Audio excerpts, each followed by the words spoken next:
On t'a menti. Sur les relations avec les femmes, la morale, la liberté, ce que ça signifie réellement être un homme. Et aujourd'hui, je vais te lire un livre qui va traiter tous les rouages de la société afin que tu puisses naviguer dans ce monde contemporain et devenir enfin maître de ta vie. Ce livre parle de la notion de pile rouge que tu connais probablement sous l'appellation Red Pill. C'est pas exactement ce que tu connais des réseaux sociaux, c'est beaucoup plus profond que ça. Et justement, dans cette introduction, on va définir ce que ça n'est pas. Ok, donc je vais lire un livre qui a vraiment changé la façon de voir le monde. J'ai lu quand j'avais 20 ans justement et ça m'a permis de mieux comprendre justement qu'est-ce qu'était la pilule rouge. Donc l'idée c'est que dans ces vidéos je vais te lire justement tout le bouquin et après je te ferai une petite analyse de ce que j'ai pu en penser justement de chacun des chapitres avec du recul, ce que j'ai lu en 2020 donc là on est en 2025 et de savoir dans quelle mesure est-ce que j'ai compris qu'il y avait beaucoup de vérité à travers ce livre.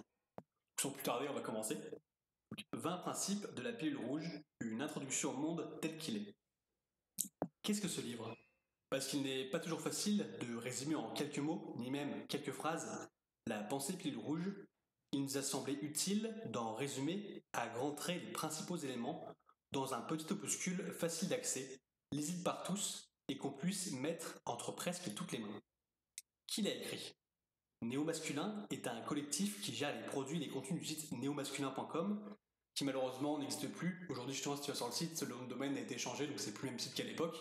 Et justement, les articles qui étaient super intéressants, ça m'a beaucoup aidé dans ma compréhension du monde, notamment justement de comment fonctionnent les relations hommes-femmes, pour justement mieux réussir à séduire des femmes. C'est ça qui m'intéressait justement à l'époque quand j'avais vingtaine, et ça m'intéresse toujours.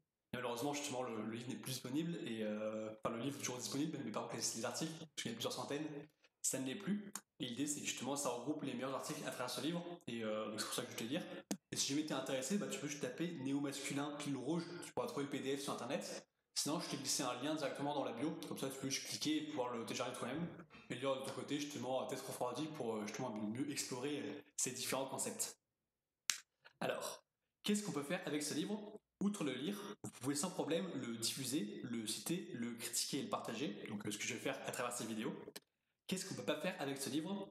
Vous ne pouvez pas le plagier, prétendre que vous en êtes l'auteur, ni le vendre. Il est distribué gracieusement et doit rester gratuit.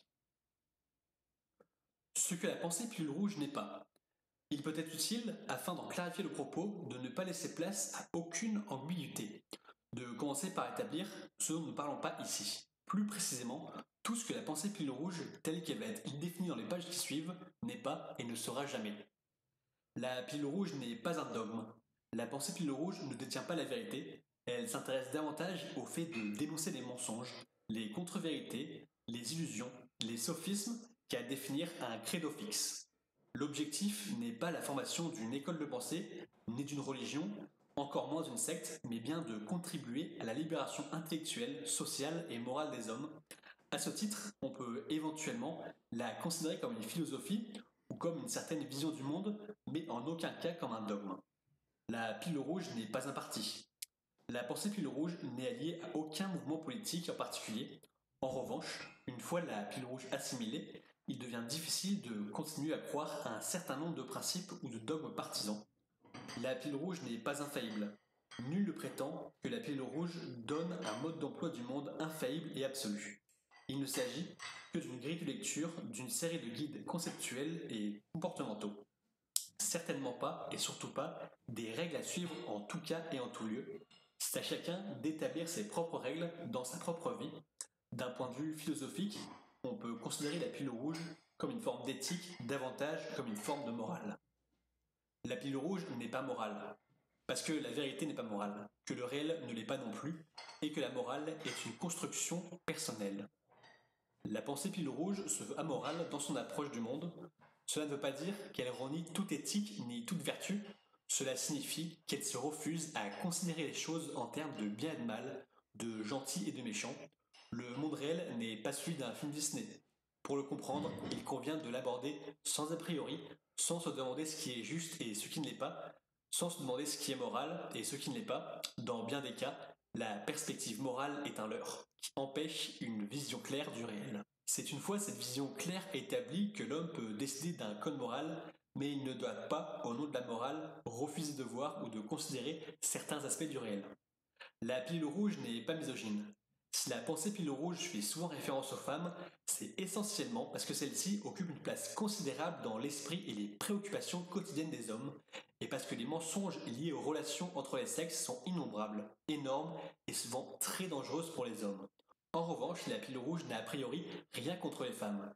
Elle établit et signale par contre les grands axes comportementaux qui semblent être partagés par la plupart des femmes en Occident.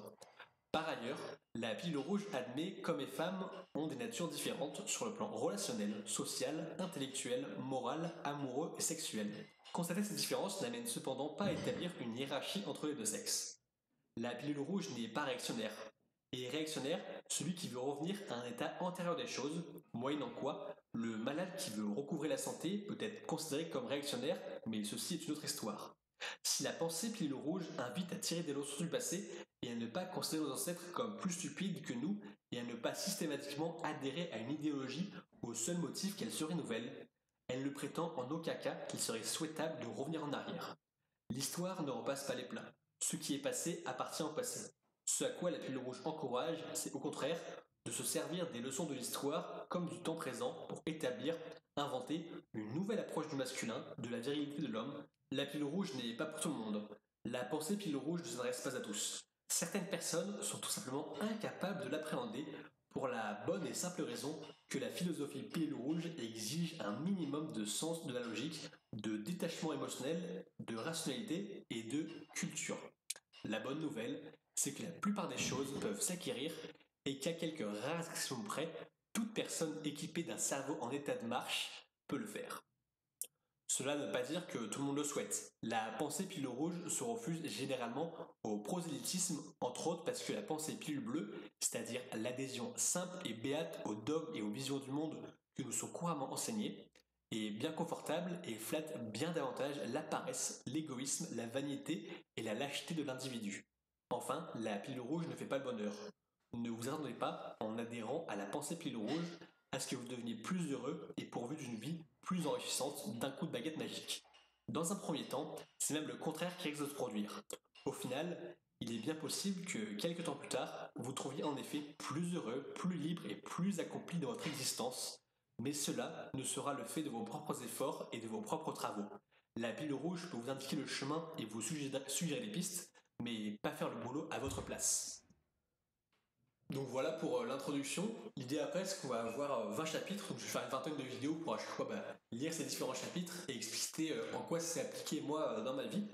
Et déjà pour revenir sur la fin, c'est vrai qu'au début ça me paraît assez brutal, même si moi j'étais assez ouvert d'esprit, j'ai eu envie de comprendre comment fonctionne le monde, mais j'imagine que pour certaines personnes, surtout quand les personnes sont plus vieilles, exactement comme dans Matrix, c'est beaucoup plus dur justement de comprendre que les choses qu'on a pu nous enseigner à l'école ou par nos proches ou par le système, c'est des choses qui sont fausses au final.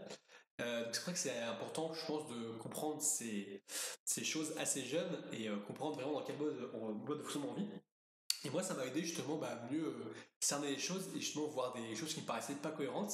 Et après, être en mesure justement de choisir une vie qui me correspond le mieux, sachant que c'est un travail au quotidien, on le reviendra dans le livre, mais justement l'idée c'est que moi, à travers ces vidéos et à travers ce que je fais tous les jours, c'est de développer mon indépendance vis-à-vis du système et de développer une liberté financière en créant des business justement qui ne dépendent pas, on va dire, d'un CDI classique où là-dessus j'ai pu explorer par moi-même le système parce que je savais que c'était pas forcément une voie qui m'intéressait, mais j'ai quand même pu travailler justement quelques mois après mon diplôme où j'ai fait une école d'ingénieur et j'ai pu voir justement que c'était pas une direction qui allait me plaire.